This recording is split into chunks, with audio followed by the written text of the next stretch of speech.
Prueba de audio. Derecha. A diestra. Parlante derecho. Izquierda. Y siniestra. Parlante izquierdo. Centro. Una tertulia diversa para mentes abiertas. Derecha. Izquierda. Centro. Derecha. Izquierda.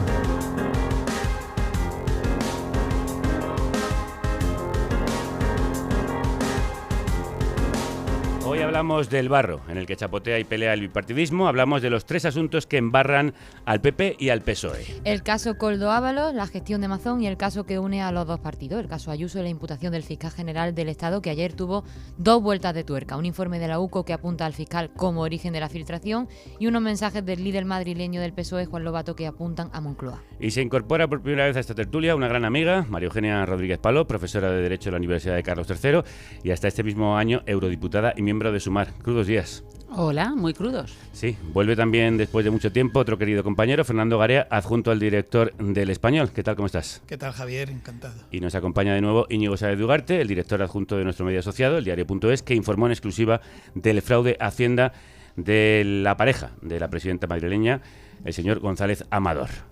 Por cierto que en tu política para supervivientes, tu resumen semanal, advertías también del riesgo de la antipolítica.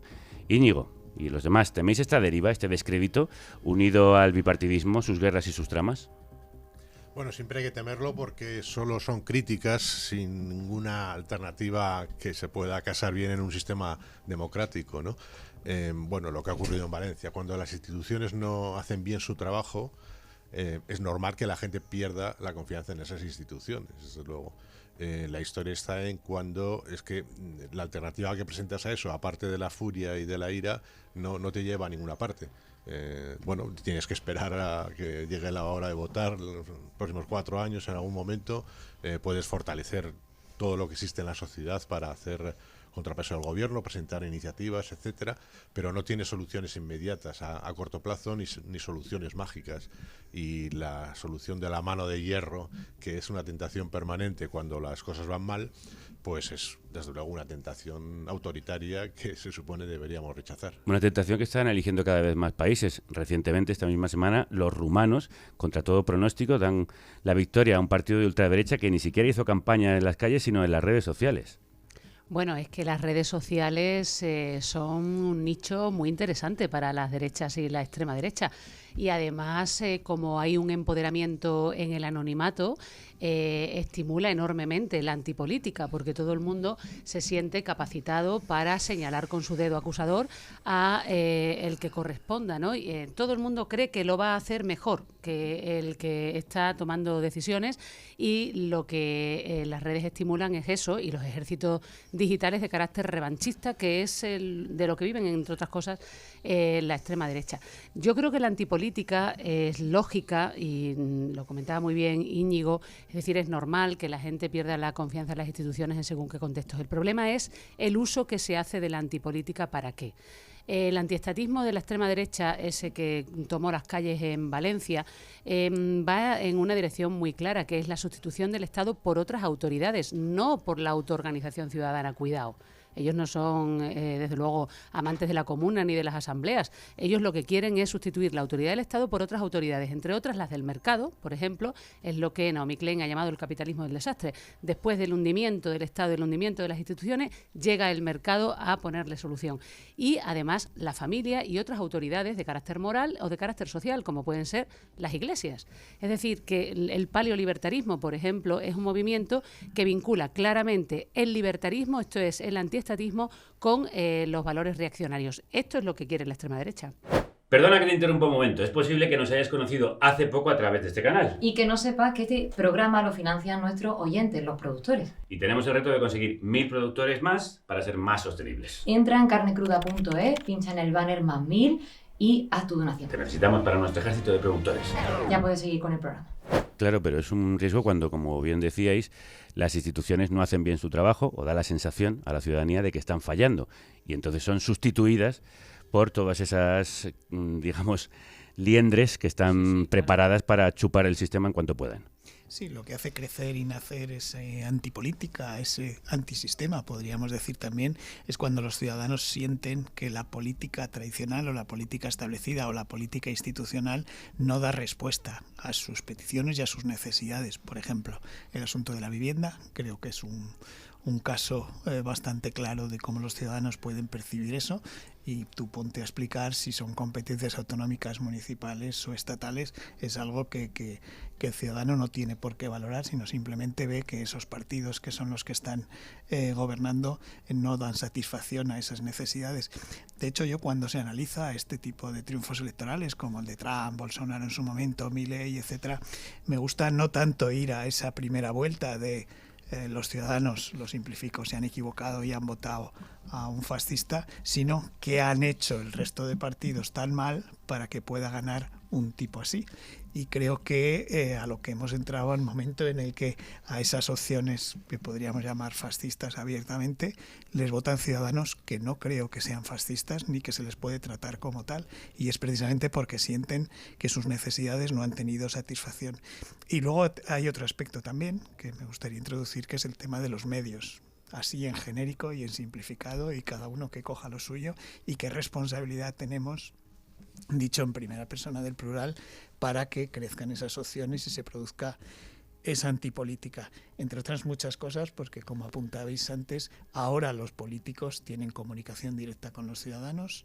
Hay que recordar que aquí en las elecciones europeas hubo una opción que sacó 1 millón de votos simplemente con un canal de Telegram y sin ningún tipo de presencia en medios tradicionales, lo cual es una bofetada a los medios tradicionales y al mismo tiempo una realidad a la que nos tenemos que enfrentar, sin decir, bueno, esta es una opción que no tiene ningún sentido. No, es algo peligroso a lo que tenemos que prestar atención. Eso es exactamente lo que ha ocurrido en Rumanía. No sé si queréis decir algo al respecto de el papel que juegan los medios en este crecimiento de los discursos antisistema y antipolíticos.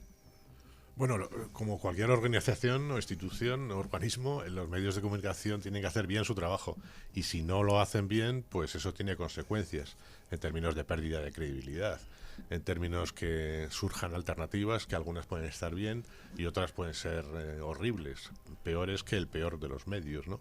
Entonces, claro, desde el punto de vista de los medios de comunicación y de los periodistas, si hacen mal su trabajo, las consecuencias pueden ser negativas para ellos, pero también para toda la sociedad. Claro, es que no solo eso, yo también tengo la sensación de que hay muchos medios que están favoreciendo que estos discursos crezcan. No, hombre, eso por supuesto, además lo hemos visto también. Tienen interés económico Valencia, en ello. ¿no? Lo hemos visto en Valencia. Ha habido medios convencionales que se han hecho eco de lo peor de las redes. O sea que esto es así. Es que yo creo que mucha gente ve con buen criterio una amalgama entre la política y los medios. O sea que obedecen ambas esferas obedecen a las mismas dinámicas. O sea, hay dinámicas que han intoxicado tanto una cosa como la otra. Y esa es la dinámica business. Yo creo que los partidos políticos se han convertido en empresas que tienen su marca y que compiten con otras empresas similares, con liderazgos que son productos auténticos, sustituibles unos por los otros, y tratan a los consumidores clientes, votantes, electores inscritos, porque es que ya da igual, ¿no? O sea, que ya cuando la militancia son un conjunto de inscritos, pues ya está, ¿no? Entonces, todo eso tiene una dinámica, y los medios funcionan exactamente igual por vender sus titulares. Entonces hay un conchavamiento entre unas cosas y las otras, entre unas esferas y las otras, que hacen que la gente los perciba como algo similar. Ya no es tanto que, por supuesto, también, como dice Íñigo, si los medios lo hacen bien o no, o si hay medios interesados o no. El problema es que los medios han sido en gran parte sustituidos. Hemos sido en gran parte sustituidos. Es decir, yo creo que es una realidad que hemos perdido una cantidad de poder enorme. Es decir, desde, por ejemplo, antes jerarquizábamos qué noticias tenía que leer un ciudadano primero, le dábamos primero una noticia, luego otra, y ahora cada uno lee lo que le da la gana y por el orden que quiera. Eso es una prueba de que hemos perdido mucho poder, y es evidente que la mayoría de esos bulos, noticias que circulan al margen de los medios. Luego hay algunos que les dan eco, pero es que a veces no hace falta ni que le den eco siquiera. Es decir, yo creo que de la misma forma que la antipolítica sustituye a la política desde una forma que está fuera del radar, hay unos redes o circunstancias que se mueven también fuera del radar de los medios de comunicación y nos han sustituido. Es decir, esa es la dura realidad que tenemos que asumir. Bueno, pero porque los medios han imitado en muchos casos y han reproducido en muchos casos los contenidos de las redes y se han sometido a las dinámicas de las redes. Es decir, cuando los medios se someten a las redes y los políticos se someten a los medios, entonces es que ya está todo hecho. Yo creo que no solo por eso, sino porque hemos perdido la capacidad de intermediación entre los políticos y los ciudadanos. Bueno, en parte eso es cierto, pero también hay que decir que se ha sobrevalorado siempre mucho la influencia de los medios de comunicación escritos. La radio y la televisión son un mundo diferente, ¿no? Pero, por ejemplo, pues todo el mundo sabe que en España, bueno, no recuerdo bien las cifras, ¿no? Pero se decía mucho que en el comienzo de la democracia, a finales de los 70, principios de los 80, se vendían el mismo número de periódicos en Madrid, en la ciudad de Madrid, que en los años 30. Claro, eran periódicos completamente diferentes los de los 80 en términos de producción, de calidad y de amplitud de informaciones, ¿no? Pero que hay que tener en cuenta que los medios escritos siempre han tenido una influencia relativa en el conjunto de la población. Porque si tú sumas las tiradas de todos los periódicos de España, te daba una cifra, o de los lectores, una cifra relativamente baja. Pero lo que sí es cierto es que los medios de comunicación escritos, los periódicos, tenían garantizada la intermediación entre los políticos y la opinión pública, ¿no? Y eso, desde luego, ha cambiado por completo. Pues eso, cuando los medios lo hacen mal, se beneficia a los antimedios, igual que la derecha le abre la puerta a la ultraderecha replicando sus discursos. Vayamos ya al lodazal español. Los delitos confesos del novio de Ayuso se convierten en guerra interna en el PSOE. El caso González Amador se transforma en el caso Juan Lobato. Al final es siempre la misma historia. Se intenta por parte de unos pocos que parezca que el malo es precisamente quien decide no hacer las cosas mal. El líder del PSOE de Madrid se niega a dimitir pese a la presión interna de su partido y tras reconocer que registró ante notarios un mensaje con un cargo de Moncloa que le envió información sobre el fraude de Hacienda de González Amador, la pareja de Ayuso. Yo digo, ¿de dónde viene esta información? Me dice, de los medios de comunicación. Y efectivamente yo lo compruebo, la publica la SER, los digitales, etcétera, etcétera. Entonces yo necesito, que si pierdo el móvil o desaparece o me actualizo la nueva versión y desaparece el contenido, ¿cómo acredito yo? No, que a mí la información me viene... La versión de Lobato es la que escucháis. Quería certificar que esa información le llegaba de la prensa y llega a sugerir que Moncloa le mintió sobre el origen de la información. Estoy preocupado con... digamos, la reacción / linchamiento que ha habido por parte de algunos dirigentes de mi partido, que sinceramente no la entiendo. Si lo que se me dijo esa mañana, cuando se me mandó la documentación, era verdad, yo no veo cuál es el problema en acreditar el origen lícito de esa documentación, que eran los medios de comunicación, según se me dijo. ¿Qué problema hay?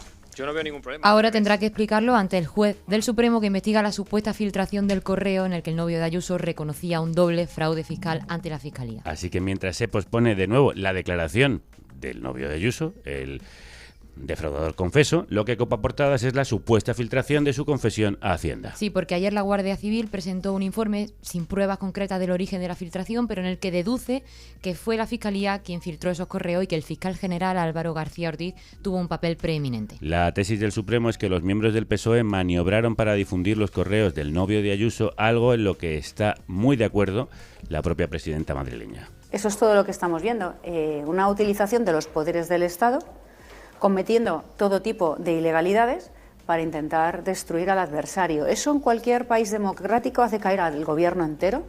Recordemos, lo he dicho al inicio, que esto parte de una filtración del gabinete de Ayuso, de un cargo público, el señor Miguel Ángel Rodríguez, que pasa parte de esos correos para dar una información falsa que se publica como cierta en medios como El Mundo. Fernando, ¿qué lectura sacas de esta no dimisión de Lobato a las puertas del Congreso Federal del PSOE en Sevilla, de esta nueva vuelta de tuerca a este caso que yo creo que ya nadie entiende y que empieza a ser tan farragoso que es hasta difícil de explicar? Sí, y sobre todo nos falta mucha información. Es decir, yo estoy estupefacto con este episodio de Lobato, pero claro, no sabemos si lo que él registra en el notario es una conversación en la que se ve que Moncloa le pasa un papel, digamos, inédito y secreto y confidencial, o si por el contrario lo que está registrando una conversación en la que queda claro que lo que le están pasando es algo que ya se ha publicado en los medios. Y esto me parece esencial, me parece esencial, porque si fuera el primer supuesto y cuando el viernes se le dé al juez el papel del notario, donde parezca que es Moncloa quien le pasa algo que no se conocía y que además está doblemente protegido el tema de la confidencialidad de las negociaciones entre un abogado y un fiscal, creo que hay una situación, digamos que complicada para Moncloa y para quien filtraría ese papel. Si por el contrario lo que registra es una prueba preconstituida de que él no va a tener problemas penales porque le están dando algo que ya está en los medios, lo único que no se entiende es por qué demonios va a llevar al notario una conversación no solo con alguien de su partido, sino con quien hasta hace poco Pilar Sánchez Acera era su portavoz adjunta en la Asamblea de Madrid, por tanto, persona de confianza. Entonces, creo que ahí nos falta esa información y, desde luego, quien tiene que estar feliz es la novia de ese presunto defraudador que está pendiente todavía de ir al juez y que hay pruebas, hay facturas, etcétera, y que resulta que de una tacada puede haberse cargado al fiscal general del Estado, a la jefa de gabinete del jefe de gabinete del presidente, al jefe de gabinete del presidente, al líder del PSOE de Madrid, y me faltan manos para seguir la lista. Claro, María Eugenia, ¿qué hay aquí? ¿Más pericia de Miguel Ángel Rodríguez o más torpeza del PSOE?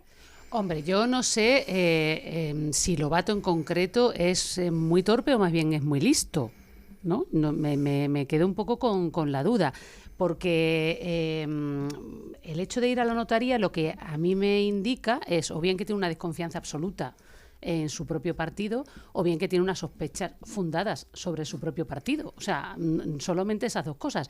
O una tercera ya más mezquina, ¿no?, que es que quiera embarrar a Óscar López, su supuesto competidor, y a Moncloa antes del Congreso.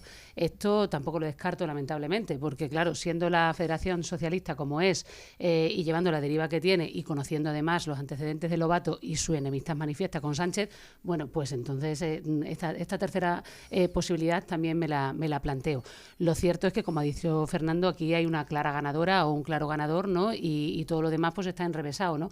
A mí me gusta también mucho esto del linchamiento. El linchamiento es la palabra. Me linchan cada vez que me piden la dimisión o soy un dimitido real o potencial. Me linchan. Bueno, señor, no le linchan. Es que usted ha hecho una cosa incomprensible que estamos esperando a que la explique, y la explicación que ha dado pues es cuanto menos débil. Lo que es incomprensible, Íñigo, es que el PSOE se las apañe para que el caso se vuelva completamente en su contra y que ante un Congreso acabe enfangado en sus propias miserias. Bueno, en el caso del PSOE de Madrid, esto es lo normal. Sí, eso esto es verdad. Ocurre con una cierta, no todos los años, pero con una cierta frecuencia. Así ¿no? como En la los Navidad. bisiestos. Desde los tiempos de la que se llamaba la Federación Socialista Madrileña. Es decir, es que el PSOE de Madrid, que lleva 25 años en la oposición, en el gobierno autonómico, y supongo otros tantos así en la alcaldía de la capital, bueno, forma parte de la crónica de sucesos del partido. Son siempre fracasos. A veces los fracasos son responsabilidad de los líderes locales del partido aquí en la comunidad, y otras veces es errores de Ferraz o de Moncloa cuando imponen candidatos que no funcionan. O sea que desde ese punto de vista es bastante habitual. Lo que pasa es que hay un cierto nivel en la política en la que si tu idea no es muy brillante, igual es mejor estar callado y dejar que evolucionen los acontecimientos, ¿no? Y da la sensación de que Lobato, que entre los periodistas nunca ha tenido fama de ser un político inteligente, tuvo este tráfico de mensajes en marzo y en noviembre cometió la decisión inaudita y estúpida de ir a un notario, que es algo que cualquiera que haga en política o bien está preparando una operación un poco oscura o bien está intentando defenderse a la desesperada. Y es en noviembre cuando se va al notario, cuando de repente descubre que podría perder el móvil. Tiene mil maneras de garantizar la conservación de esos mensajes. Puede enviarlos a otras personas que se convertirían en testigos, ¿no? Y de repente decide, voy a un notario, y vas al notario, y el notario dice, ¿y usted qué quiere? Y tal, ¿no? Esto ya tiene usted ahí la prueba, ¿no? Dar fe pública de qué, si aquí estoy para cosas más importantes, ¿no? Pero claro, un notario, siempre que le pagues una cantidad, te va a recibir esos papeles o poner una firma o un sello, ¿no? Y entonces la única hipótesis, bueno, la hipótesis más razonable es que quería utilizar todo esto contra Ferraz para el caso de que le quisieran quitar del puesto. La fecha es muy coincidente, ¿no? Sí, cuando empiezan los primeros rumores, de hecho, de que querían descabalgarle. Claro, cuando surge, sobre todo de forma interna, el nombre de Óscar López ha salido en los medios hace una semana o poco más, ¿no? Porque- Pero de forma interna ya se estaba cocinando, entonces él lo sabía. Claro, porque no solo es ir al notario, sino que luego se sepa que ha ido al notario. Es decir, digamos que son dos acciones que no le atribuyo la segunda a él, pero desde luego ahí solo lo sabe no el notario o él. Bueno, puede ser que fuera el notario quien lo filtrara, pero me resulta extraño que el notario estuviera pensando en que hay un Congreso Es que él va Federal. al notario en el para hay que se interferir. sepa, Fernando. Claro, por O eso sea. digo que ahí hay una segunda acción. Es verdad que lo que se llamaba la FSM antes, Felipe González, en los tiempos de sus mayorías absolutas hegemónicas, decía: solo he podido controlar todo en España menos la FSM, porque siempre tenía problemas. Y en este caso es verdad que es lo que está detrás de eso. También es verdad que el papel en estos años, y ahora me voy de los WhatsApp y de toda esta historia, de Lobato, no es fácil, porque al fin y al cabo quien ejercía de líder de la oposición de Ayuso era Pedro Sánchez desde Moncloa, lo cual, por cierto, engrandecía aún más a Ayuso. Acordémonos de aquella foto de las banderas, que fue el mayor regalo que le ha podido hacer Pedro Sánchez a Ayuso, porque confronta con el presidente del gobierno y la hace grande. Entonces el papel de Ayuso no era fácil, ser teórico, jefe de la oposición, teórico, además estaba más Madrid por encima, y además tener por encima al presidente del gobierno y a todos los ministros que confrontaban con Ayuso al margen de cualquier estrategia política que pudiera tener él. Y al mismo tiempo se ha publicado el informe de la UCO, en el que se vuelve a apuntar al fiscal general como el filtrador de ese correo, aunque no se aporta prueba ninguna, sino simplemente la sucesión de los hechos que llevan a esa conclusión. ¿Qué os parece esto, María Eugenia? Bueno, yo es que creo que esto es un poco ya el día de la marmota. La verdad, lo que dice la UCO es lo que ya sabemos. Básicamente que él tiene un papel preeminente, lo que hace es cercar de alguna forma el ámbito subjetivo. Esto es, ahora en lugar de 23, aparentemente pueden ser 5 o 6, es decir, que nos vamos acercando al objetivo. De la gente que podía tener los Claro, correos. la gente que podría tener los correos y poco más. Y en todo caso, lo que yo podría deducir es que exime de responsabilidad a la fiscal provincial porque actúa como una subordinada jerárquica, ¿no?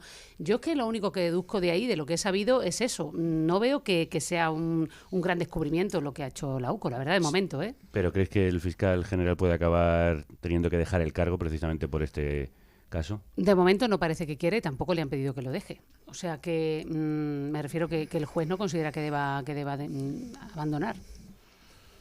Bueno, es difícil saber porque si al final es juzgado va a ser muy difícil que el gobierno pueda mantener a un fiscal general del Estado que va a estar en el banquillo de los acusados en X tiempo, ¿no? ¿Y te parece que puede darse esa situación? Por una filtración. Bueno, sería la primera vez en la historia judicial de España. Quiero decir, sería una cosa inaudita. Significaría que alguien ha ido a por el fiscal general del Estado, como sea, para eliminarlo. ¿Tú tienes la sensación de que eso está sucediendo? Bueno, esa es la intención de Isabel Díaz Ayuso y de Miguel Ángel Rodríguez. Cada vez que escribe en Twitter pa'lante, ¿qué está diciendo?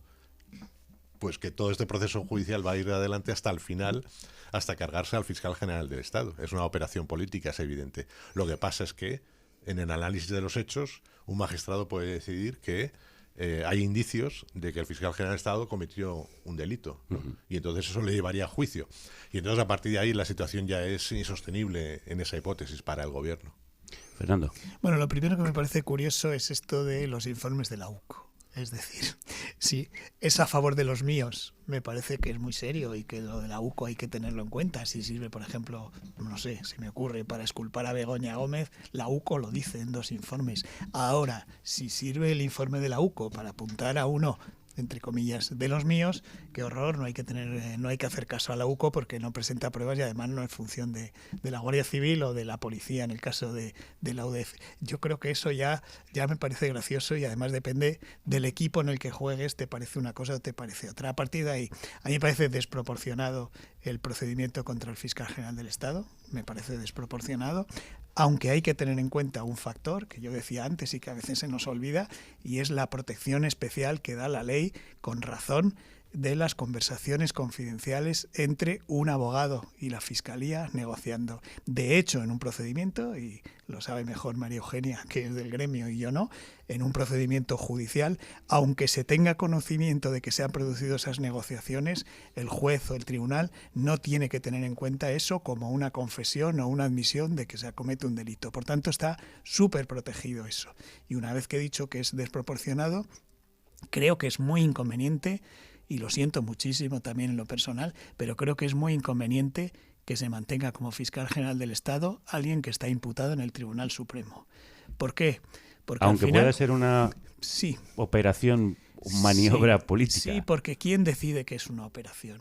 Pero nos encontramos a que él se tiene que defender con unos compañeros suyos, no, con unos inferiores jerárquicos, porque es una carrera jerárquica, que dependen de él y obedecen a sus órdenes. Bueno, le ha dicho que se va a mantener al margen, ¿eh? Sí, pero Fernando, ¿no te parece muy sospechoso que el día anterior dice Miguel Ángel Rodríguez va para adelante y al día siguiente conocemos que se imputa? Bueno, por ser justos, llevaban al fiscal general llevaban del los Estado. medios publicando varias semanas que era inminente la imputación del fiscal general Pero del él lo Estado. sabe justo Dicho unas esto, horas antes. bueno, Dice, parece que yo va para creo adelante. que es como acertar la lotería publicando 20 veces qué número va a salir. Quiero que fue lo que ocurrió. E insisto en que es desproporcionado el procedimiento contra él, que quede claro. O sea, no estoy diciendo que sea justo, que esté bien. Me parece además muy injusto que de todo este tema del novio quien salga mal. Ahora, si hemos llegado al punto en el que el Supremo le imputa, yo creo que puede haber vías como apartarse eficazmente, que no se nombre a nadie y que asuma la teniente fiscal el cargo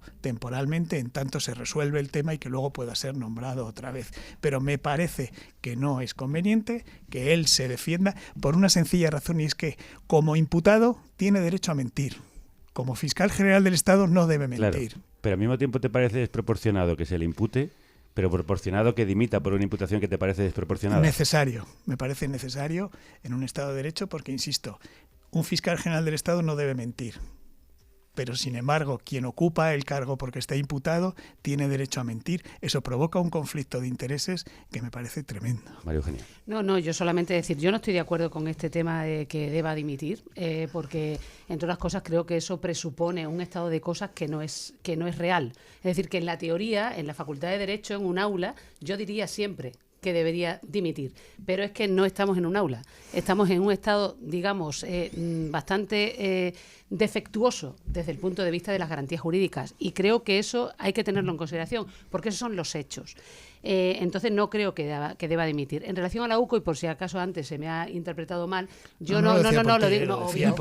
Ya sé que no lo dices por mí, pero quiero recibir los informes de la UCO como si es un gol de nuestro equipo. No, pero lo quiero clarificar, porque yo no desacredito a la UCO. Lo que digo es que lo que dice no es concluyente, o sea, que lo que dice es algo que básicamente ya sabíamos, y estamos a la espera de que se examinen los móviles y todo lo que se sustrajo de la oficina propiamente del fiscal, pero que de momento esto no me parece un paso tan sustancial.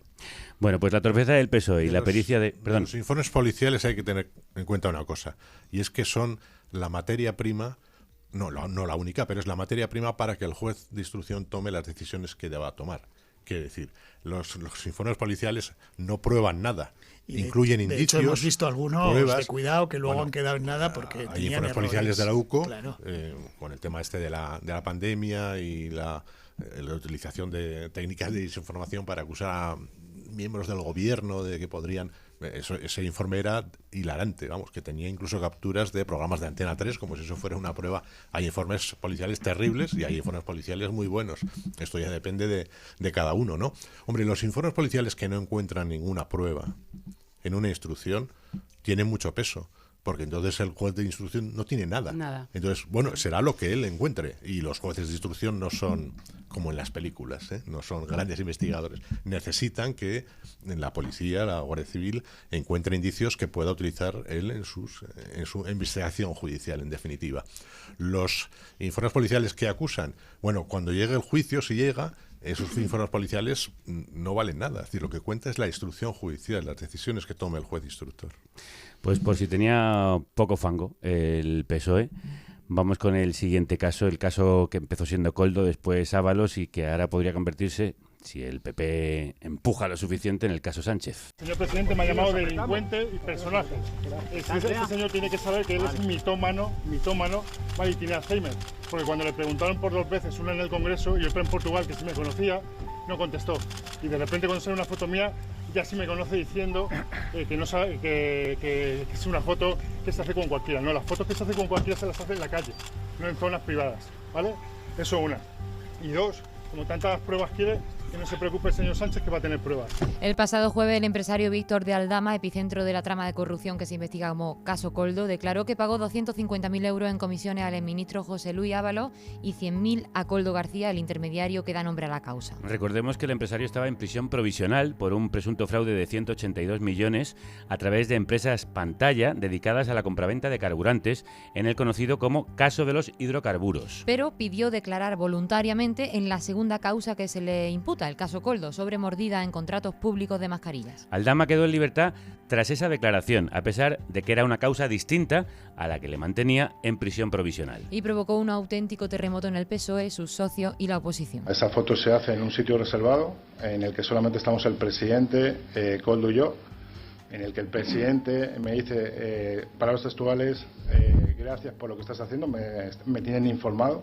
Entre los servicios que dice hacer para el gobierno está una colaboración con la Guardia Civil, que le dio una medalla que ahora el gobierno va a retirarle, pero también con el MI6 y con la CIA. Aldama también habló de negocios en México, del encuentro de Ábalos, de pagos y regalos. Coldo me dice que si hay posibilidad de obtener alguna vivienda en la Costa del Sol para el disfrute y el estar del señor Ábalos y de su De las familia. acusaciones sobre Ábalos y Coldo si hay indicios. Sí, la Guardia Civil ha acreditado sobornos como el pago de un piso a una pareja de Ábalos, el uso de un chalet en Cádiz por parte del ministro o pago en efectivo a Coldo. Pero del resto no ha mostrado ninguna prueba. Y eso que Aldama asegura que entregó 15.000 euros al secretario de organización del PSOE, 25.000 euros al jefe de gabinete de María Jesús Montero y que incluso el ministro de Política Territorial llegó a pedir a la trama 50.000 euros más. A lo que él le respondió, por cierto, que no era el Banco de España. En fin, fue una declaración muy medida en la que hasta el abogado tuvo que recordarle algunos de los apellidos de esos cargos cuando Aldama no se acordaba de ellos. ¿Y por qué sale de prisión? Si había peligro de fuga en la trama de los hidrocarburos, por la que estaba detenido. La petición, muy discutida, la hizo Luis Pastor Mota, que durante unos años fue asesor de los gobiernos del PP con José María Aznar, ocupando cargos de libre designación en varios ministerios. El PSOE se ha querellado contra Aldama por injurias y calumnias. Y el PP ha amagado una vez más con una moción de censura. Yo no tengo los votos para cambiar el gobierno, pero si... Para la que no le dan los números, y el gobierno le ha retado a hacerlo. No lo va a hacer primero porque no tiene números para poder sacarla adelante. No lo va a hacer porque no tiene proyecto. Justo ahora que ha vuelto a rearmar la mayoría de la investidura para sacar adelante la reforma fiscal en la que mantiene el impuesto a la eléctrica. Un éxito que nuevamente han desaprovechado por la mala gestión de las crisis y de la comunicación de este Ejecutivo. Fernando, tú has escrito que Sánchez establece un cordón sanitario en torno al que fue su mano derecha sin asumir la responsabilidad política por sus actividades. ¿En qué situación deja esto al gobierno? Claro, es que fíjate que en lo que acabamos de escuchar, el Partido Socialista, Pedro Sánchez y Moncloa, dan por buena la parte que denuncia Aldama respecto a Ábalos y Coldo. De hecho, el Partido Socialista expulsa con agilidad y con reflejos a Ábalos porque su mano derecha, Coldo García, está inmerso en un caso de corrupción. Cuando le echó ni siquiera había todavía datos de que el propio Ábalos era quien estaba en eso. Es decir, le echa porque su mano derecha está en un caso de corrupción.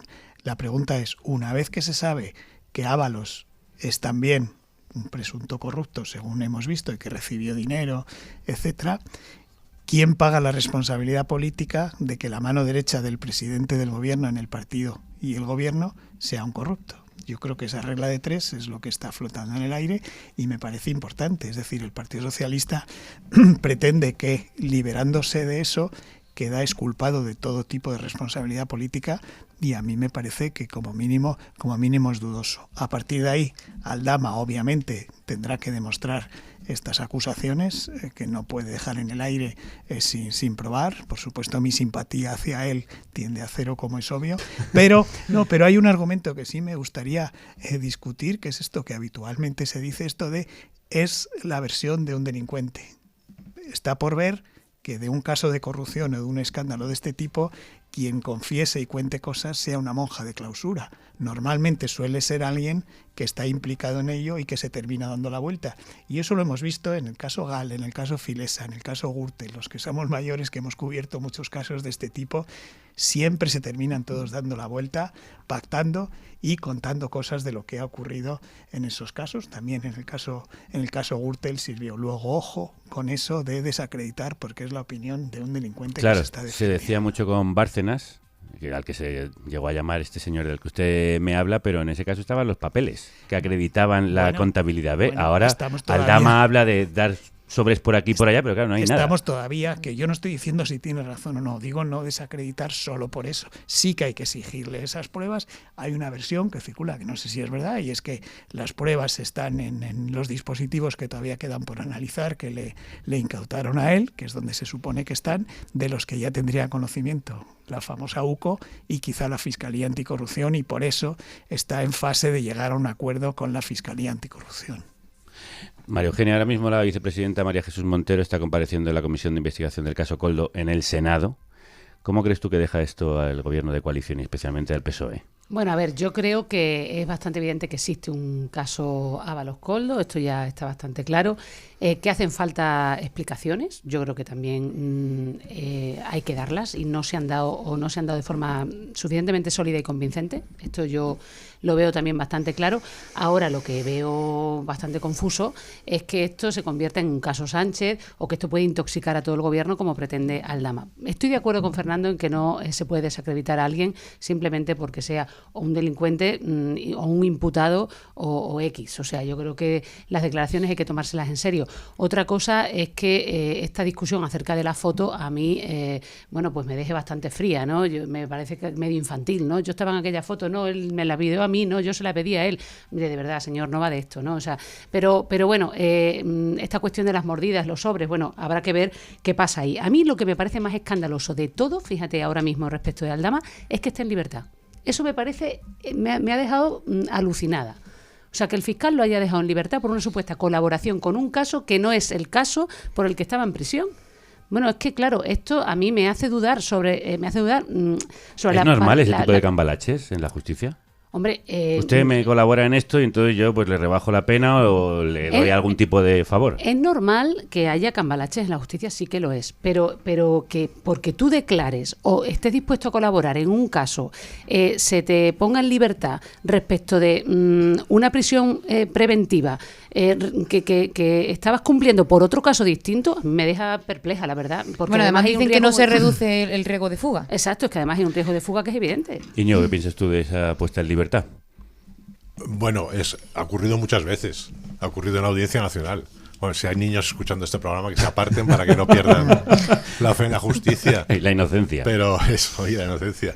Pero es que, vamos, y algunos que tienen algunos jueces en su punto de mira y los odian, pero tienen a otros jueces que ahora o en el pasado los idolatraban. Pero vamos a ver, esto estaba bastante claro. Muchas de las cosas que hacía Baltasar Garzón era meter a gente en prisión preventiva para intentar que, digamos, se reblandeciera en ese tiempo, y unos meses después le llamaba a declarar a ver qué tenía que contar. Y en algunos momentos, era una táctica efectiva. Y esto es algo que, bueno, no es ilegal, no es muy moral, pero es verdad, se utiliza la prisión preventiva para conseguir a alguien que cante, ¿no? El problema que tiene Aldama es que estamos en una situación delicada, pero que todavía no estaba claramente definida en un sentido u otro, la investigación del caso Koldo, a la que le faltará probablemente mucha instrucción, pero de repente se ve en otro caso mucho más grave en el que le meten en prisión preventiva. Y si dicen riesgo de fuga y porque hay mucho dinero por medio, lo mismo estás 2 años en prisión preventiva. Bueno, lo mismo no, lo más probable. Entonces tiene que cantar como sea. Luego cuenta una serie de cosas que algunas pueden ser ciertas o pueden ser falsas o pueden ser todas falsas. Eso ya le toca al juez instructor decidir y al fiscal. Pero él engorda la burra y se supone que el fiscal ya sabrá que tiene que separar el grano de la paja, ¿no? Pero esto es una decisión que tomará en su momento. Algunas de las decisiones, de las cosas que cuenta Aldama, es posible que hayan ocurrido, porque ha ocurrido antes. Contratistas han pagado sobornos a políticos en distintas situaciones, ¿no? Con lo cual no es imposible. Hay otras cosas que cuenta que son tan ridículas que creérselas es estúpido, ¿no? Esa especie de cumbre hispano-venezolana que pretendían montar con la mitad del gobierno, casi la mitad de los ministros socialistas del gobierno. ¿Pero para qué? Eso es tan ridículo que no tiene ni pies ni cabeza. Con que se hubiera reunido uno con la vicepresidenta de Venezuela para lo que fuera, ya sería suficiente. Pero no, tiene que meter a todos. Mete hasta el ministro de Sanidad de ese momento y ya, ¿no? Es ridículo. Eso es una... A menos que tengas una prueba... Para hablar de la pandemia 2 meses antes. Además es antes de la pandemia. Exactamente, efectivamente. Es una invención. A menos que haya pruebas que nos sorprendan, que puede ser. Eso es pura y simplemente una invención. Pero no pasa nada. No le vas a meter en la cárcel por eso. ¿Por qué? Porque él tiene derecho a mentir. Porque él está imputado y tiene que inventarse lo que sea para salvar el pellejo. Fernando, querías añadir algo más. Cerramos rápidamente ese tema. Aprovechando que no hay niños escuchando, contaremos la historia de Bárcenas. No hubiera sido posible la sentencia de Gürtel, tal y como la conocimos, si no hubiera sido porque Bárcenas negoció con la Fiscalía que no fuera a prisión preventiva su mujer, y entonces él declaraba. Es decir, esto que hemos llamado antes cambalaches, la Fiscalía Anticorrupción lo hace muy a menudo, lo hace siempre, no son cambalaches, son acuerdos. Y respecto a la cumbre del caso Delphi, yo inicialmente también pensaba que no había nada, pero voy cambiando. ¿Sabes por qué? Porque el gobierno ha dado hasta 10 versiones distintas. Y cuando un gobierno o cualquier persona da hasta 10 versiones distintas de un hecho, es porque ninguno de ellos ¿te es refieres verdad. a la cena o te refieres Me a la refiero llegada a al todo aeropuerto? el suceso, y además tan raro, tan estrambótico como que deciden que quien va a recibir a la ministra, a la vicepresidenta de Venezuela, es el ministro de Transportes. ¿Y por qué? Si hay una ministra de Exteriores. La cuestión del aeropuerto momento. es una y la cuestión de la cena es otra. Bueno, ¿no? Que es a la que pero como de todo el episodio del la versión de la cena incluye, hay que decirlo, incluye la entrada de la venezolana a territorio español, pasando por el aeropuerto, entrando como en se han dado un tantas chalet que le ha versiones alquilado tan a la contradictorias el propio presidente del gobierno, nos hace sospechar, o por lo menos a mí, que ninguna de ellas son verdad. Bueno, yo creo que una cuestión es la del aeropuerto, que en efecto eso no se ha explicado bien. Bueno, y otra cuestión es que una se crea francamente que va a haber una cena donde hay un chalet alquilado para que se reúnan 4 ministros a hablar con una señora que no puede poner un pie en la Unión Europea y que ahí se va a hablar de la pandemia. En fin, son cosas que yo creo que son bastante, sobre todo una pandemia que todavía no se sabía que existía. Pero en fin, ahí dejamos la duda que planteáis, y para eso estáis aquí, para plantear dudas y algunas veces para contestar algunas respuestas. Hablando de dar versiones distintas, casi un mes después de la Dana, la gestión del gobierno de Carlos Mazón sigue siendo catastrófica y la gente se lo está haciendo saber. El presidente de la Generalitat canceló su visita a Massanassa después de que este fin de semana un trabajador de una empresa contratada por la Consellería de Educación muriera limpiando en un colegio en riesgo de derrumbe de la localidad. El consejero de Educación aseguró que no había ningún riesgo inminente, pero el propio alcalde del municipio, del PP, lo desmiente. L'edifici està segur revisat per arquitectes de la Conselleria i l'edifici ha sigut catalogat com a roig, que vol dir que el tenen que enderrocar. No es el único. Una concejala del PP del Ayuntamiento de Aldaya, otro de los municipios más afectados, ha dimitido afirmando que la gestión está siendo no pésima, sino inexistente. Y Mazón sigue desaparecido en combate. Solo ha visitado 9 de los 87 municipios afectados por la riada y un mes después sigue sin ofrecer explicaciones convincentes sobre qué hizo aquel 29 de octubre hasta las 7:30 de la tarde mientras todo colapsaba. Sí se ha dado prisa en contratar la reconstrucción con varias empresas relacionadas con tramas de corrupción del PP valenciano. En total, como hemos dicho al inicio del programa, los contratos a dedo suman ya 62 millones de euros. Íñigo, ¿cuánto puede sostenerle el partido? Feijóo y otros dirigentes del PP ya están muy cabreados con él, pese a apoyarle en público. Bueno, el PP, Feijóo personalmente, han ligado su destino al de Mazón porque no tienen otra alternativa. No es que hayan puesto sobre una balanza los pros y contras de cada uno de sus pasos, sino que sencillamente la posibilidad de que la marca del Partido Popular quede tan desprestigiada en la Comunidad Valenciana, que pierdan el gobierno en unas futuras elecciones, es tan grande que que tienen que apoyarlo. Y por otro lado también ten en cuenta que Feijóo le gusta mucho presumir de la gran cantidad de gobiernos autonómicos que están presididos por el Partido Popular ahora mismo, le gusta elogiar su capacidad de gestión, le gusta decir que esa gestión que se está llevando a cabo en todos sus territorios será la gestión que él dirija y presida cuando el PP gane las elecciones, ¿no? Entonces esto que ha ocurrido en Valencia y sobre todo la gestión o no gestión de Mazón, pues es un misil en la línea de flotación de esa visión estratégica que tenía Feijóo para la próxima campaña electoral. Una gestión que ni siquiera va a dirigir él, porque se la ha encargado a un militar retirado, el teniente general Francisco José Gampampols, que tiene experiencia en gestión de desastres en países como Afganistán, pero su nombramiento suscita muchas dudas porque no ha participado en reconstrucciones de este tipo y de momento además ha dicho que él no aceptará directrices políticas, cuando lo que va a hacer es precisamente política, Fernando. Sí, yo creo que si imaginas que se puede hacer mal para gestionar una catástrofe, no se te ocurre tal disparate como lo que está haciendo Carlos Mazón desde el día 29 de octubre cuando se levantó hasta hoy. Cada vez que va dando un paso, él o cada uno de sus consejeros, es un desastre absoluto y es una oda a la mala gestión y a la ineficacia y el disparate. Y respecto a Feijóo, claro, es que tenemos que tener en cuenta que Mazón ha matado políticamente 2 veces ya a Feijóo.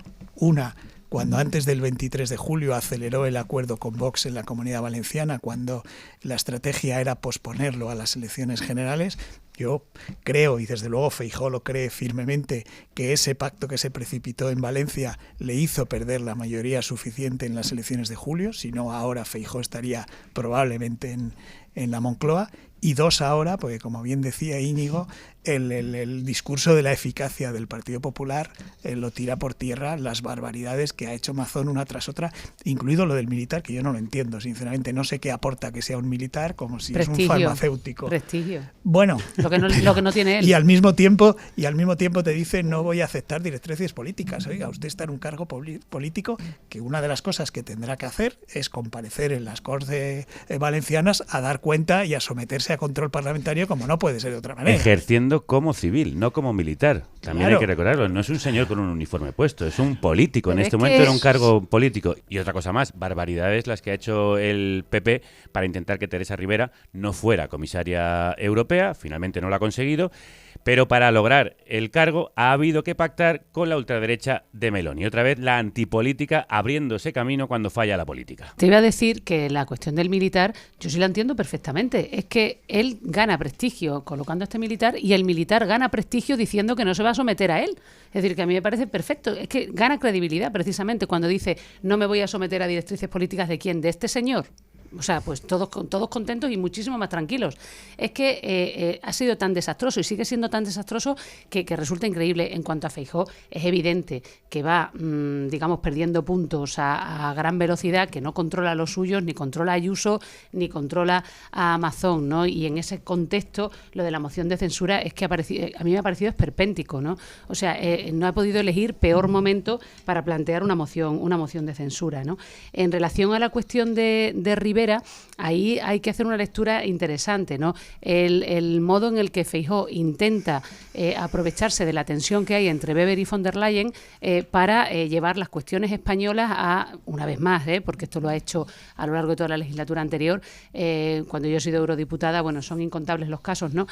Para llevar toda la intoxicación de España pues al Parlamento Europeo. A Weber le ha venido bien, porque ha tensionado con von der Leyen en un momento en el que tienen detrás, o dentro de muy poco, elecciones en Alemania y un congreso que para ellos es importante. Entonces, bueno, él también ha aprovechado para llevar los temas alemanes al Parlamento Europeo.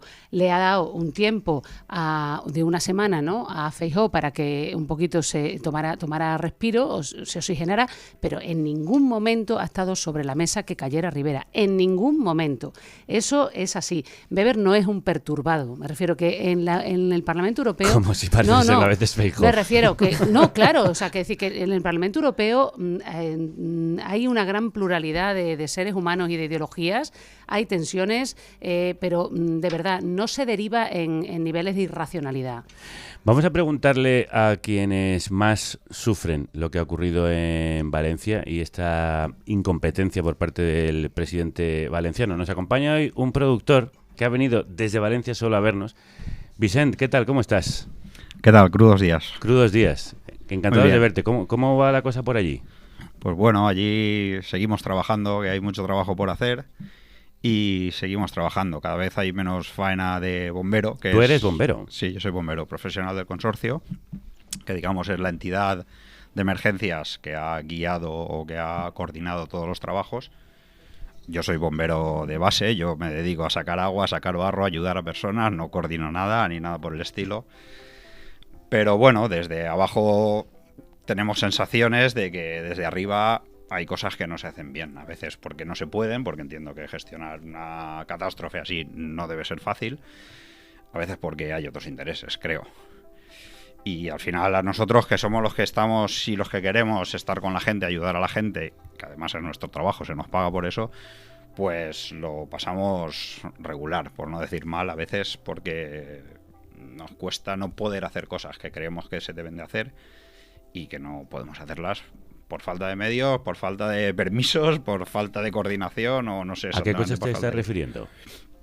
Bueno, agilizar quizás las tareas que más inmediata normalidad le van a suponer a las personas. Al final la gente que ha perdido todo a nivel administrativo, pues ahora supongo que empezará un proceso muy complicado para recuperarlo, pero el día a día, el poder salir a la calle, el poder ir a comprar, el poder comer, el poder tener el baño en tu casa y usarlo, pues todas esas cosas creo que son las que más precisa la gente.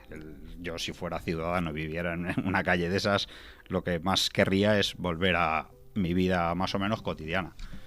Claro, se dice que también tienen que abrir las vías, tanto de trenes como de automóviles, para que precisamente la vida vuelva a fluir, pero es cierto lo que dices, que quien está ahí en la casa, en la calle, en el barrio, y ve que el barro sigue y que no puede volver a su vida cotidiana, pues se queja. Y además tú nos contabas antes de entrar que estuvisteis algunos días parados esperando a que os llamaran. Sí, bueno, no sé exactamente cómo se gestionó. De hecho, yo el día siguiente entraba de guardia en mi parque, que es en el parque de Sagunto, y yo estuve de guardia, estuve en el parque esperando algún servicio, no tuvimos ningún servicio, y estuve en el parque viendo en la tele todo el trabajo que había que hacer. Y al día siguiente me fui a mi casa y no había nada, no había convocado servicios especiales ni servicios extraordinarios, cuando allí lo que hacía falta de primera mano sobre todo era gente.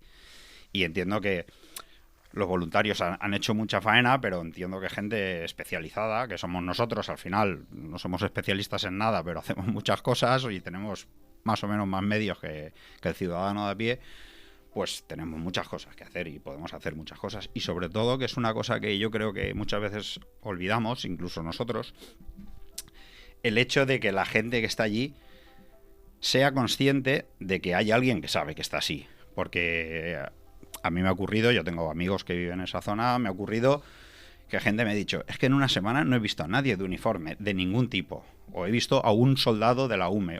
Y hostia, una semana después no ha pasado a nadie a decir, sabemos que estáis así, esto cuesta, porque es cierto que no puedes vaciar todas las calles enseguida, es un proceso largo y complicado y adelante, o sea, cuando ya había pasado un poco de tiempo sí que había maquinaria, sí que había medios, pero los primeros días no había tantos, pero al menos que la gente sepa que pueden llegar a pensar, hostia, nadie sabe que estoy así. Y eso sí, no, creo claro, que hay que acercarse a generar esa tranquilidad, claro, esa seguridad que te deben dar los cuerpos de seguridad del Estado. Para eso están. Para eso estamos, eso es. Para eso se nos paga, ¿no? Para eso se os paga. Oye, Vicent, por todo el trabajo que habéis hecho, por todo el trabajo que os queda por hacer, muchas gracias. De res, un placer, es nuestro trabajo. Es un gusto tenerte hoy aquí en este programa, en el que también nos han acompañado Fernando Garea, María Eugenia Rodríguez Palop e Íñigo Sáez de Ugarte. Gracias a los tres. Muchas gracias. Gracias.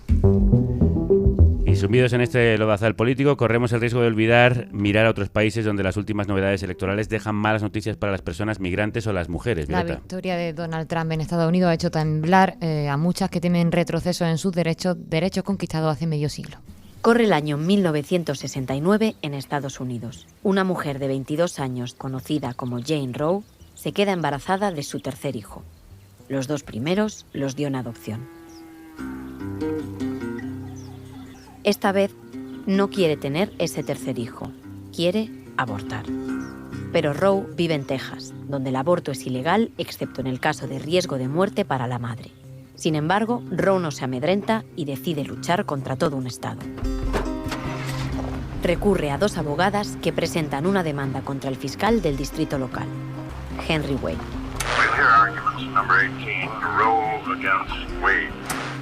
Una corte estatal falla a favor de Jane Roe. El estado de Texas apela entonces al Tribunal Supremo. El 22 de enero de 1973, la corte más alta del país vuelve a dar la razón a Roe.